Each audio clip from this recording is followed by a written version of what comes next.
Your time has come. There's no way out of this one. Oh my god! Oh my god! Gotcha, bitch! Bro, this cover shit is retarded. Cause this nigga's a faggot, bro. What the heck? I'm not gonna lie, dog. You gonna need that tardigrade.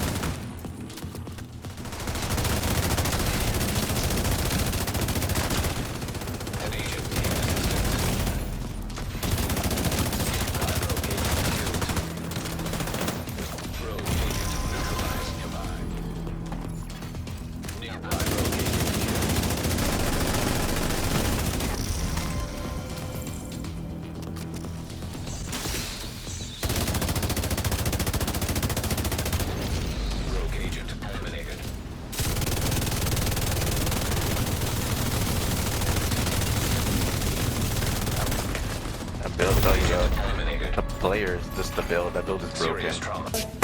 Why the fuck you lying? Why you always lying?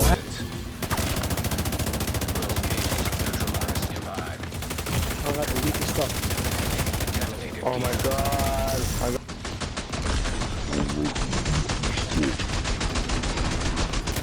Oh my god. Try again, motherfucker!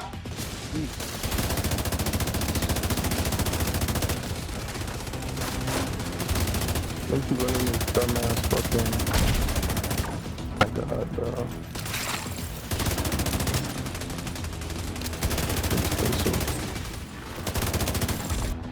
Damn!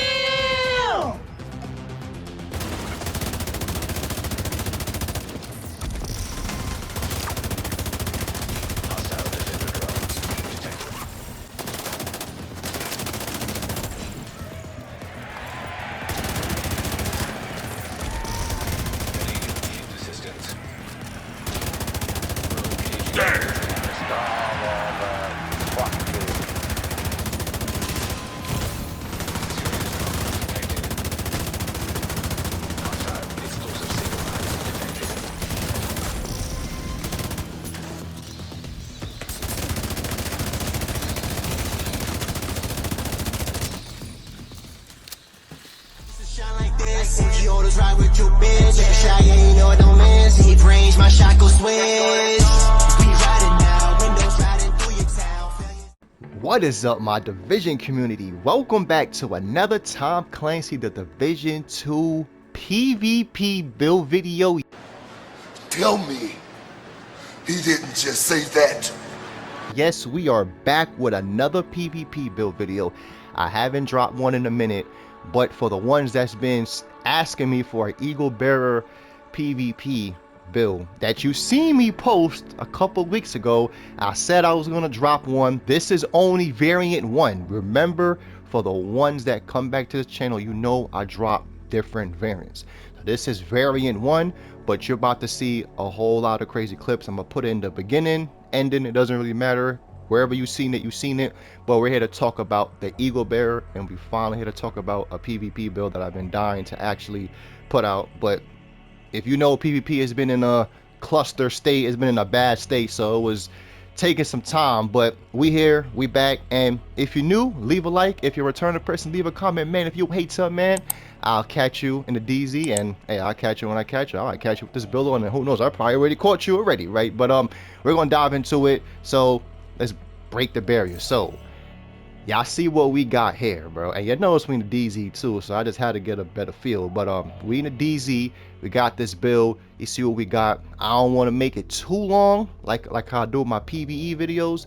I just want to just break this one down because this is very simple and this joint slaps. So y'all already know what time it is. So you see what we got here. We got the firewall specialization, right? The reason why we got firewall specialization, well, matter of fact, let's revert this. You already see what we got. 1.6 million armor, and you see we got health. Y'all already know I'm a health player.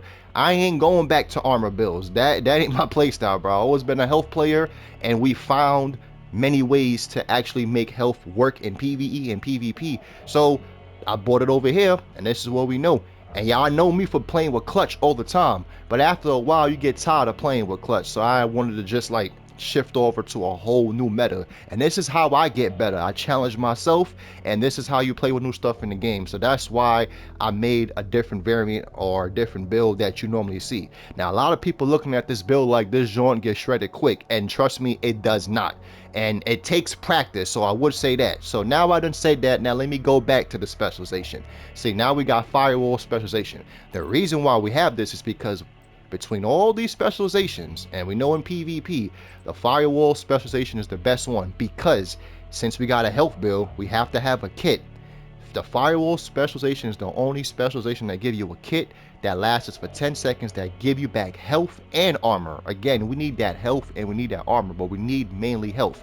Next, it comes with a second perk that comes with 20% health on kill, or it gives you health on kill. We need that every time we defeat an enemy on NPC. We need to get back some life stealing. Y'all already know what it is. Next, at least for in PvE, you know, because if we do PvE in the dark zone sometimes, at least when your armor gets cracked, you basically put Ellis on fire. That used to work in the DZ, but they took it out in PvP, but it do work in the DZ on NPC. So that comes in clutch right there. Next, we're going to talk about the EB, but we're going to get to that later. But let's talk about the pieces we got. We got 3-piece Seska. The reason why we went with 3-piece Seska, you already know. We got 8% critical hit chance. We need that for an AR. We got 20% hazard protection on top of 10. So that gives us 30% because we get the 10 from the watch. I don't mind having more hazard protection because a lot of status players out there. Next, we got 90% health, which is the core of the whole build. We need as much health as we can get. You see, we got weapon damage, crit chance, crit hit damage, and crit hit damage, and we got unbreakable. Now, in some of the clips in the beginning, you saw me switch from unbreakable to intimidate. It really depends on who I'm playing with. And this build, you could play solo, but you have to play safe. I would say that. But if you're playing in a team, you could rock unbreakable, you could rock obliterate, you could rock intimidate. But I was using the intimidate version because I had a teammate, shout out my clan member Frost. He had a cover-to-cover build with Overwatch that was just giving me consistently blue armor. And you see, we don't have no blue armor on his build, but with how he was playing it and team synergy here, this is, you know what I'm saying, it's not a solo player game, guys. Team synergy builds make a build hit harder, and that's why in certain clips you saw me have intimidate on. But when I'm playing solo, or if I'm playing like handicap, of course I put on unbreakable. You already know what unbreakable do. I ain't really got to break it down to you. It's been the #1 talent in the game, and I'm tired of it. But yeah, we got unbreakable with that. So next, let's dive into the more Seska pieces. We got crit hit damage, health, armor for the gloves. For the backpack, we got companion. Yes, we're dishing out as much damage. So we have companion, but you see we got armor, crit hit damage, health, and crit hit damage. And of course, like I just said, companion.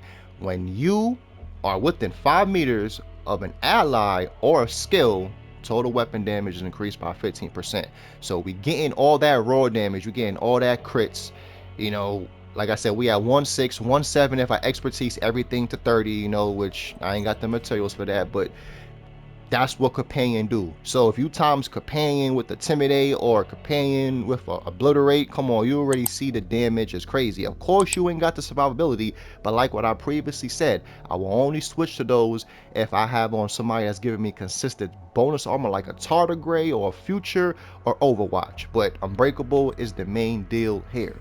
Next, we have 2-piece Palisades. The reason why we went with this, because you could go with Gilligard as well, but I'd rather get some 10% armor on kill. A lot of y'all don't realize you get more armor on kill based on your armor values. I'm going to say that again. The higher your armor is, you get more armor on kill. So if I went up to like 1.8, million armor, I would get more armor on kill from it. So I'll just put that in an example. So we got armor on kill, we got 60% health as well, as you see, and we got a double crit and a red, as you see right there. Boom. Same thing for the pads. We got Palisades as well, 2-piece armor, crit chance, health. Like I said, we want more crit chance because we're playing with an AR. If you're playing with an SMG, you could just slack off a crit chance and go for more crit damage. But we're playing with the EB, and that's the beauty of it right there. Next, we went with the Coyote Mask, right? So we went with the Coyote Mask because, again, like I just previously said, team synergy. Just the fact that my teammates give me bonus armor, I'm giving them and myself more crit damage and crit chance, as you see. So from 0 to 15 meters, we're getting 25% critical hit damage. From 15 to 25 meters, we're getting 10% critical hit damage and 10% critical hit chance. And then from 25 meters plus from further, we're getting 25% critical hit chance as well. And that's for the whole team. Instead of me being selfish, I'd rather put on an exotic or a piece that can help out the whole team, since they're actually helping me out, right? So that's why we went with the Coyote Mask. And then we also have a crit hit damage mod in there as well. Next, we went with the skills. I got a defender drone, just to soak up some bullets. You could go with a fixer drone, but I went with a defender drone over here. And you could also go with a secret mod explosive ball. It doesn't really matter. They both have long durations, but I believe the fixer drone has a longer duration, as you see right here. But when you playing in PvP, you need some damage reduction, and of course everybody has on the defender drone. So that's why I went with a defender drone and I went with the secret ball. Usually I will play with pulse, but again, if I'm playing with a team, it will usually have that out, and that will basically be that for the skills right there. Now we're here to talk about the beauty of them all, the EB, the GR9 as well, but mainly the EB. So if you don't have an EB, the only way you could obtain this is doing the raids or coming into the DZ and randomly getting a shot or a chance to get it, or doing stretch goals, which is still available right now to play. So, but that's the only way you get the EB. So you see we're hitting for 90.94k, 850 RPM, right? 30% expertise, damage to targets out of cover, and the Eagle Bearer talent, Tenacity, like Eagle Strike to be exact, but Tenacity as well. Accuracy increases as you consistently fire up to 100%. Boom. So just shoot. You're going to keep on building that accuracy up. Headshot kills grants a tenacity buff for 10 seconds. The strength of tenacity is increased by 1% of body shots and 5% for headshots. Now we're going to talk about this real quick. This is why I mess with this gun, because this is probably the only gun that I know that if you get caught in situations, you could literally 1v4, 1v3 a whole team. You just got to get good with headshots. And for the ones that's been tuning into my channel weekly, y'all seen I've been playing with the Eagle Bearer weeks and weeks and weeks and weeks and weeks and weeks and weeks. So the ability to chain these headshots is very simple. So when you get this tenacity proc, you literally gotta play aggressive, because once you get this, you have 40 to 80% damage taken delayed. So you literally taking 80 to 40% less damage. But if you don't kill your opponent or keep this tenacity proc up, that could be the fall for you. It's like a double-edged sword, right? But it's not hard to play with this gun. If you've been playing with this gun since day one, when the gun first came out during the raid, it works basically the same. You just gotta just learn how to play, learn how to have movement, and of course having that tanky health is actually gonna come in with the tenacity buff. And the reason why this build plays off better than the meta builds, because if you really look at all the pieces, they are meta pieces, right? Like, everybody play with Seska, people play with the Coyote Mask. But the thing about this is, when I'm ADS and an average 2 million armor player, and I got 1.6 or 1.7, right? Yeah, okay, he got a little bit more tankiness, but I'm gonna shred him faster. But then the thing about him is, he gonna think he's gonna shred me because I got this armor. But when he gets to my health bar, this is when they fail. Like, this is when they all fail. You see it in the video. They ADS me, I ADS you. You get me to the health bar, I get you to your health bar, and you're dead because you ain't got no health, but I do. You know what I'm saying? Again, this is why health has been my favorite attribute for a long time. So you could times it up with the EB, you times that up with Companion, you always wear a skill or your teammate, because next season we got an exotic chest piece coming in which is going to blow this build off the roof. Just give you a little teaser, but that's kind of why we're playing with this. We're getting accustomed of playing in team synergy, because next season is all about team play. You see what I'm saying? Then we have Unbreakable if you want to go with that as well. Now let's go look at the stats, because I didn't want to make this too long. So we got 57 crit chance and 161 crit damage. That's a lot. And then we have that Coyote Mask on top of that. Come on, bro. We are smacking. And then we got the GR9. You know, GR9, this ain't really based on the build, because this is basically an EB. But you can put on a GR9, you know, Frenzy. You already know how Frenzy work. Y'all been seeing it in the DZ, so just throw on Frenzy.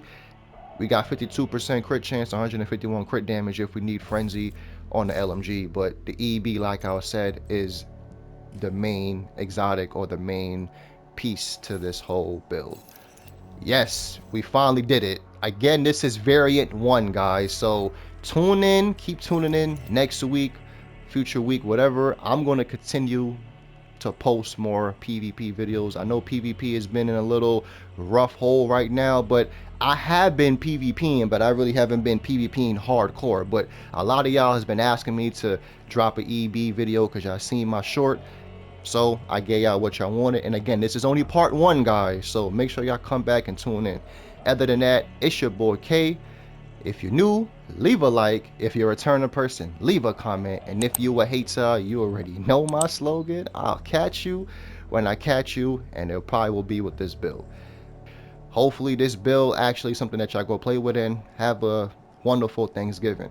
I'll catch y'all on my next video, agents. Stay safe out there. Peace, y'all.